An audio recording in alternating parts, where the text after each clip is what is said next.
మన మర్రి golden diamonds లో మీరు కొనే ఆభరణాలపై నో జీఎస్టీ, కేవలం 1% నుండి 11% వరకు మాత్రమే గల VA, ఆపై జీరో మేకింగ్ ఛార్జెస్, ఇంకా నో జీఎస్టీ. మర్రి గోల్డెన్ డైమండ్స్. పత్రికలు, ఛానళ్లు ప్రజల వైపు నిలబడి పనిచేయాలే తప్ప ఓ పార్టీకో ఓ వ్యక్తికో పరిమితం కాకూడదని మాజీ ఉపరాష్ట్రపతి వెంకయ్యనాయుడు అన్నారు. సురవరం ప్రతాపరెడ్డి 130వ జయంతిని పురస్కరించుకుని హైదరాబాద్ బషీర్బాగ్లో నిర్వహించిన వేడుకల్లో ఆయన పాల్గొన్నారు. కొంతమంది రాజకీయ నాయకులు తమకు అడ్డు వస్తున్న పత్రికలను, ఛానళ్ల మూలాలను నాశనం చేసే ప్రయత్నం కూడా చేస్తున్నారని ఆవేదన వ్యక్తం చేశారు. పత్రికలు ధైర్యంగా, స్వేచ్ఛగా ముందడుగు వేసినప్పుడే సమాజం బాగుపడుతుందని వెంకయ్యనాయుడు స్పష్టం చేశారు. ఈ సందర్భంగా కేంద్ర సాహిత్య అకాడమీ పురస్కార గ్రహీత నందిని సిద్ధారెడ్డికి సురవరం ప్రతాపరెడ్డి సాహిత్య వైజయంతి సాహితీ పురస్కారాన్ని వెంకయ్యనాయుడు ప్రదానం చేశారు.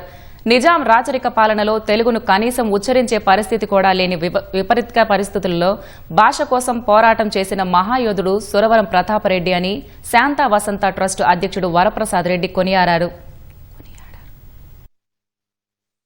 తెలుగు జాతి వైతాళికులు అనగానే మనకు 3 పేర్లు గుర్తొస్తాయి. కందుకూరి వీరేశలింగం పంతులు గారు, శ్రీ గురజాడ అప్పారావు గారు, ఆ మహనీయులతో పాటు సురవరం ప్రతాప్ రెడ్డి గారు కూడా తెలుగు జాతిని సానుకూలంగా అత్యంత ప్రభావితం చేసిన వారిలో ప్రముఖులు అని చెప్పిన సందర్భంగా మనం చేస్తున్నాం.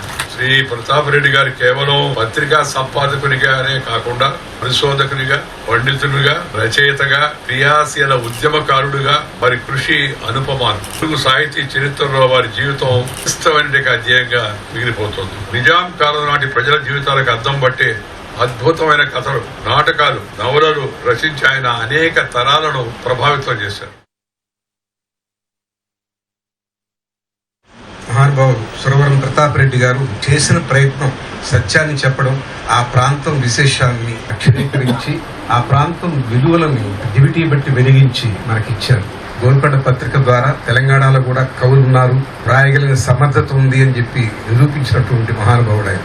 ఆనాటి పరిపాలనలో తెలుగు మీద ఉన్నటువంటి వివక్షతని పక్కన పెట్టి ధైర్యంగా ఈ ప్రాంతంలో ఉన్నటువంటి తెలుగువారి గొప్పతనాన్ని 10 మందికి తెలియజేసినటువంటి ధీమంతుడు ప్రతాప్ రెడ్డి గారు.